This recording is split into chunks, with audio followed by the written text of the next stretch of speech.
নমস্কার সবাইকে আমার নতুন একটা ব্লগে অনেক অনেক স্বাগত জানিয়ে আজকে ব্লগটা শুরু করছি। আশা করছি তোমরা সকলে খুব ভালো আছো, সুস্থ আছো, আর আমরাও বেশ ভালো আছি। আজকে হচ্ছে লোকসভা ইলেকশন, তো সকাল 9:30 এখন বাজে, আমার ভোট দেওয়া হয়ে গেছে। তো আমি সকালে দিয়াকে এদিকে নিয়ে এসে গেছি, আর বর তো বরের সেন্টারটা আলাদা, তো ওইদিকে গেছে। আর মা আমি আমরা একসাথে আসছি। তো আমার বিয়ের আগের যেহেতু আমার ভোটার আইডি, তো তার জন্য আমার সেন্টারটা এইদিকে। তো মার সাথেই আমরা আর কি একসাথে আবার আসছিলাম। আর বরেরও আবার ওইদিকে আর কি ভোট দেওয়া হয়ে গেছে, তারপর আমরা একসাথে সবাই আর কি চলে এসেছি। তো ঘুম থেকে খুব তাড়াতাড়ি করে আজকে উঠে গেছি, প্রায় আর কি 6টার দিকে উঠে ঘরের সমস্ত কাজগুলো সেরে তারপরে 8টা 8:30 নাগাদ আর কি ঘর থেকে বেরিয়ে গেছিলাম, মানে ভোটটা তাড়াতাড়ি দিয়ে দিলে আর কি ভালো হয়। তো সকালে যাওয়ার সময় তো ভেবেছিলাম কি প্রচুর আর কি ভিড় হবে সেন্টারে, কিন্তু তবে আমি যাওয়ার পরে শুধু আমার আগে দুজনই ছিল, তো ঝটপট আর কি ভোটটা দিয়ে দিয়েছি। কিন্তু এরকম আর কি প্রত্যেকটা সেন্টারই মানুষ লোকজন আর কি কম ছিল, তো তাড়াতাড়ি আর কি আমাদের ভোট দেওয়া হয়ে গেছে। এখন প্রায় 10:30টার মতো বাজে। আর আসার সময় কিন্তু একটু সবাই মিলে আর কি আইসক্রিম খেয়েছিলাম, তো সেই কারণে এখন আর চা করছি না। তো এখন সবার জন্য একটু আর কি ম্যাগি করে নেব। তো এখানে দুপাশে দুটো বসিয়ে দিয়েছি, ওদেরকে দিয়ে তারপরে আমার জন্য একটু আর কি ম্যাগি করে নেব।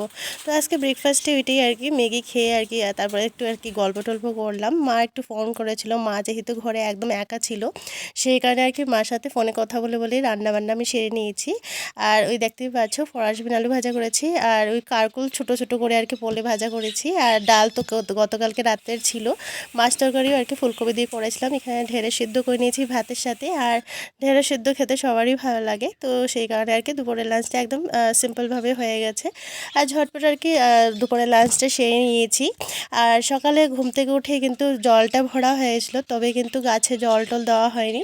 তো রান্নাঘরের কাজটা সেরে তারপরে আর কি বাগানের কাজগুলো করব।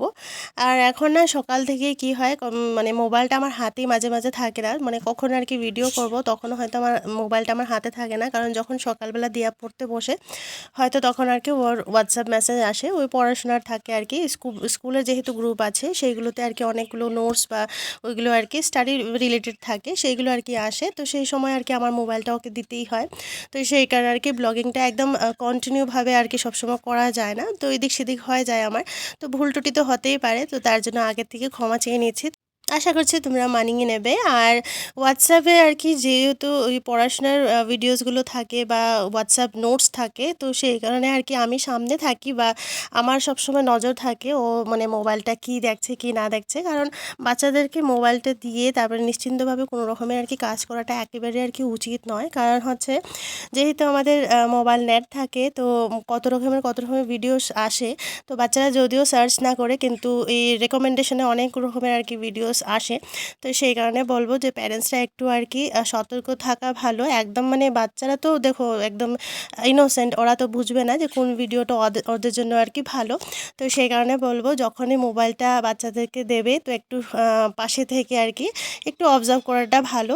তা বলে এটা না যে মানে বাচ্চাদের উপরে সন্দেহ করছো, সেটা নয়, কিন্তু একটু আর কি সতর্ক থাকাটা ভালো। কারণ হচ্ছে অনেক রকমের ভিডিওস না এখন রেকমেন্ডেশন এসে যায়, যেমন আমিও মাঝে মাঝে স্লাইড করছি, এটা সেটা দেখছি, তো যেগুলো আমাদের দেখার প্রয়োজন নেই এরকম আর কি ভিডিওসগুলোও আসে। তো সেই কারণে বলবো বাচ্চাদেরকে মোবাইল দেওয়ার সময় একটু পাশে থাকবে বা একটু দেখে নেবে।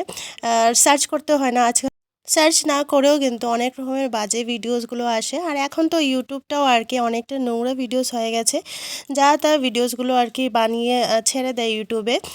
তো কি বলবো, শুধু ইউটিউব নয়, ফেসবুক তো একেবারে আর কি নষ্ট হয়ে গেছে। তো সেই কারণে বলবো মোবাইলটা দেওয়ার আগে ভালো ভিডিওসও আছে, সেটা বলবো না সবসময় খারাপ ভিডিওসই আছে, ভালো ভিডিওসও আছে, কিন্তু ভালোটার থেকে বেশি খারাপটা রেকমেন্ডেশন বেশি হয়ে যায়।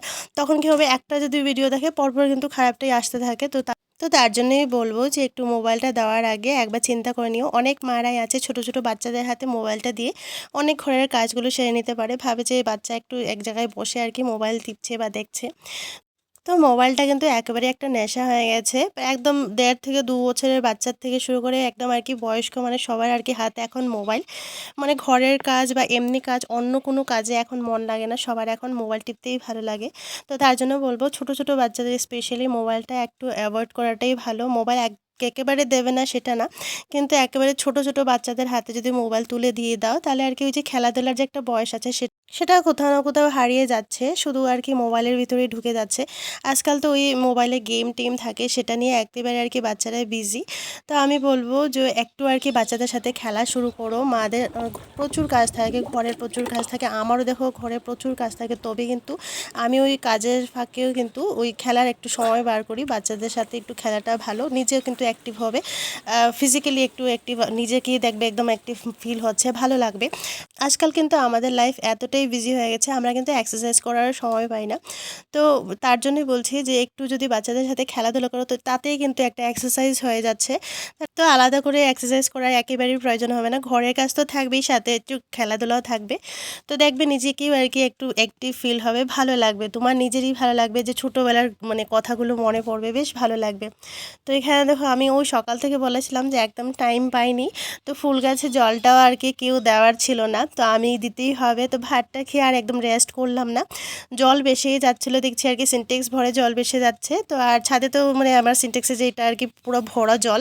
তো এখানে জলটা অনেকটা ওয়েস্ট হয়ে যাবে, তো সেই কারণে ভাবলাম জলটা ওয়েস্ট করব না, এই সব জলগুলো এখন গাছে দিয়ে দিচ্ছি। আর তারপরে দেখো কতটা না পাতা জমেছে। আর এই সকাল থেকে দেখছি এত বাতাস। আমি সকালে কিন্তু উঠানটা ভালো করে ঝাড় টাড় দিয়ে তারপরে আর কি বেরিয়ে গেছিলাম। তো এসে দেখছি পুরো বাড়িতে দেখতেই পাচ্ছ এত পাতা জমেছে। তো এগুলো না দিলে পরে ভালোও লাগছে না, কারণ আমাদের ঘরের পাশে একটি স্কুল আছে যেখানে আর কি বোটিং সেন্টারটা আর কি পড়েছে। তো সবাই আর কি বোট দিচ্ছিল আসে। তো ওই দিকেই আর কি সবাই যাচ্ছে। আমার না দেখে একদম নিজেরই লজ্জা লাগছিল যে বাড়িটা এতটা আর কি নোংরা হয়ে আছে। তো সকালে কিন্তু পরিষ্কার করে রেখেছি, তবে সবাই তো আর এটা বুঝবে না যে বাতাসের জন্য বাড়িটা একদম এইরকম হয়ে আছে।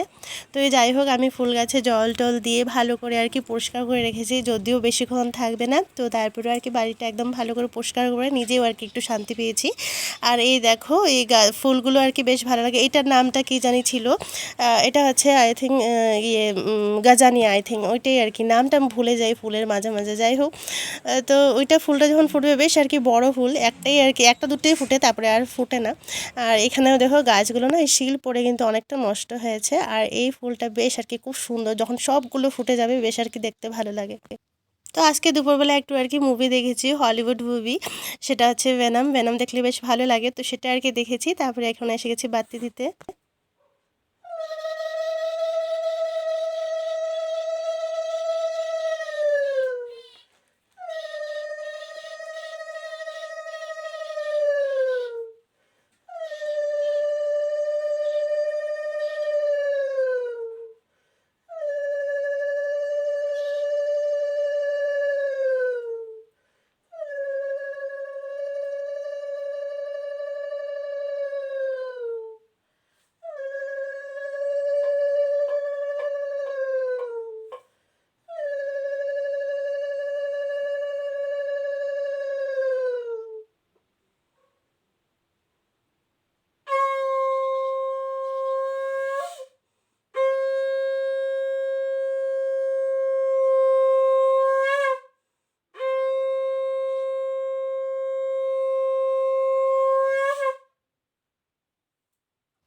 তো প্রত্যেকদিন সন্ধ্যাবেলা কিন্তু বাতি জ্বালানোটা অনেকটা আর কি ঘরের জন্য মঙ্গল হয়। তো সে কারণে বলবো অনেকেরা এরকম আছে যে সন্ধ্যাবেলা আর কি বাতি দিতে চায় না বা প্রদীপ জ্বালাতে চায় না। কারণ ওই সারাদিনের আর কি কাজকর্ম থাকে, তারপরে ভাবে যে ওই বাতি দিতে গেলে তো কাপড় চেঞ্জ করতে হবে। তো সেই কারণে আর কি একটা আলসতা এসে যায়। তো তখন ভাবে যে কাপড়টা চেঞ্জ না করে আর বাতি দেবো না, একটা ধূপকাঠি জ্বালিয়ে দিলেই হবে। সেটা ভেবে আর কি শুধু ধূপকাঠিটা জ্বালিয়ে আর কি পুরো ঘরে দেখিয়ে দেয়। তো আম ঘরের মঙ্গলের জন্য, ভালোর জন্য আর কি প্রদীপটা জ্বালিয়ে দেখো, মানে ঘরের জন্য অনেকটা আর কি মঙ্গলদায়ক। তো সেটার জন্য বলবো যে একটু আর কি কষ্ট করে কাপড়টা চেঞ্জ করে নাও, কারণ সারাদিন তো ওই যে বাথরুমে টাথরুমে যাচ্ছ, ভাত টাত খাচ্ছ, তারপরে ওই কাপড় দিয়ে আর কি ঠাকুর ধরাটা একদমই উচিত না। তো সেই কারণে আর কি কাপড়টা চেঞ্জ করে নিও। একটু কষ্ট হবে কিন্তু দেখবে ভালো হবে ঘরের জন্য আর কি। ঘরটা তো তোমারই, মানে তোমার মঙ্গল বা ঘরের যে সবাই আছে সবার আর কি মঙ্গলের জন্য একটু কষ্ট তো করাই যায়। সারাদিন এত কষ্ট করছো আর একটু প্রদীপ জ্বালাতে পারবে না, তো একটু আর কি সন্ধ্যার সময় প্রদীপটা জ্বালিয়ে নিও।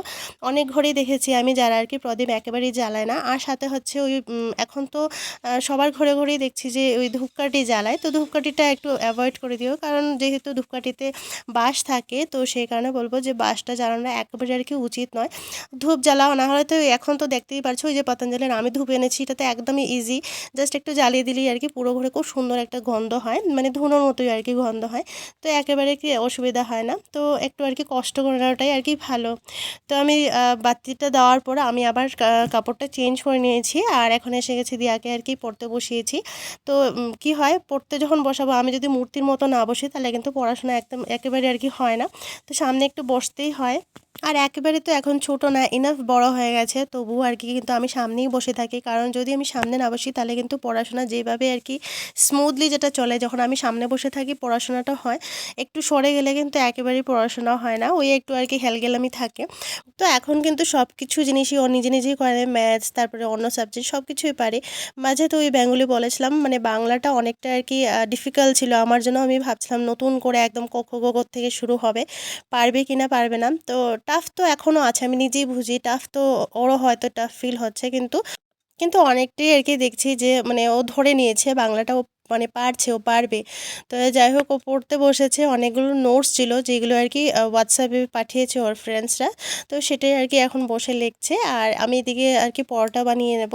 ওই সন্ধ্যার সময় না পেট খালি থাকলেও কিন্তু পড়াশোনা হবে না, পেট ভরা থাকলে একদম নিশ্চিন্তভাবে অনেকক্ষণ আর কি পড়তে পারবে। আর ওই 5:30টার থেকে আর কি পড়তে বসে প্রায় ওই 8:30 9টা বেজে যায়।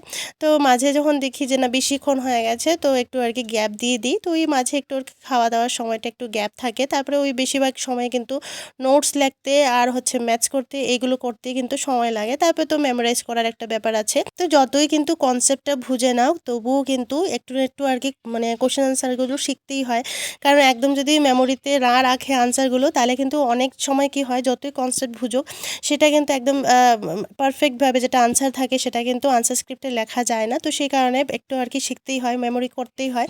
তো সেই কারণে আর কি যখন পড়তে বসে তো একটু সময় লাগে, একটু আর কি শান্ত জায়গায় না পড়লে পরে একদম অসুবিধা হয়ে যায়। তো তার জন্য কিন্তু সবসময় একদম সাইলেন্ট জায়গায় আর কি ওকে পড়তে বসাই। আগে তো স্টাডি টেবিলে বসতো, এখন কিন্তু স্টাডি টেবিলে একেবারেই বসে না। কারণ কি হয়, ওইদিকে নাকি ও বসে কনসেন্ট্রেশনটা আর কি ওর আসে না, এইটা একটু প্রবলেম হয়ে যাচ্ছে। তো যে জায়গায় ওর বসে কনসেন্ট্রেশনটা আসছে, তো সেখানেই আর কি বসে পড়াটাই ভালো। যেমন আমরাও আর কি যখন বসতাম, তখন আমরাও আর কি খাটে বসে এক কোণায় আর কি বসতাম, যেখানে আর কি কনসেন্ট্রেশন আসবে, একদম জুড়ে জুড়ে আর কি চিৎকার করে পড়তাম। কিন্তু ও আবার চিৎকার করে পড়ে না, ও একদম সাইলেন্টভাবে আর কি পড়ে। একটু আর কি কেউ যদি শব্দ করে তাহলে ওর ডিস্টার্ব হয়ে যায়। তো যাই হোক, ও ওইদিকে আর কি পড়ছে, লিখছে, যাই করছে, আমি এদিকে আর কি আমার রুটিটা করে নিয়েছি। তারপরে তো এই রুটি শুটি করে খাওয়া দাওয়ার পর আবার কিন্তু ওকে নিয়ে বসতে হবে। ওই ম্যাথস আছে, তারপরে হচ্ছে সায়েন্সের কোয়েশ্চেন আনসার আছে, কিছু না ওই সবসময় কিন্তু গুগল থেকে পাওয়াও যায় না, কিছু আর কি সাবজেক্টগুলো আবার পড়তে হয়, তারপরে আর কি ওইগুলো বের করে দিতে হয়। তো এইখানে দেখো মেয়ের জন্য করে নিয়েছি রুটির উপরেই আর কি ডিম দিয়ে এইভাবে, তারপরে সস লাগিয়েও খাবে, ওর এরকমই ভালো লাগে। তো এইভাবে সবার জন্য আলাদা আলাদা করে করেছি। তো দেখতেই পাচ্ছিলে বরকে আর কি ট্রায়াঙ্গেল পরোটার সাথে আর কি পরোটার সাথে ওই অমলেট দিয়ে দিয়েছি। আর দুপুরবেলা আমি ওই ফরাসবিন আর সাথে হচ্ছে ওই কারকোল ভাজা করেছিলাম। তো অনেকটাই আর কি রয়েছে, কারণ দুপুরে আমি একাই খেয়েছি, ওরা কিন্তু খায় না ওইগুলো। তো ওই আর কি ঢেঁড়স সেদ্ধ যেটা খেয়েছিল, আর সাথে হচ্ছে মাছ তরকারি অল্প অল্প একটু আর কি খেয়েছে। আর সেগুলো কিন্তু রয়েছে, ডাল তারপরে ভাজা ওইগুলো রয়েছে। রাত্রেবেলা আমি এতটা আর কি খেয়ে শেষ করতে পারবো না, তো যার জন্য এখন রুটির সাথে আর কি খেয়ে শেষ করবো। তো চলো আজকের মতো ব্লগটা এই পর্যন্তই, টাটা।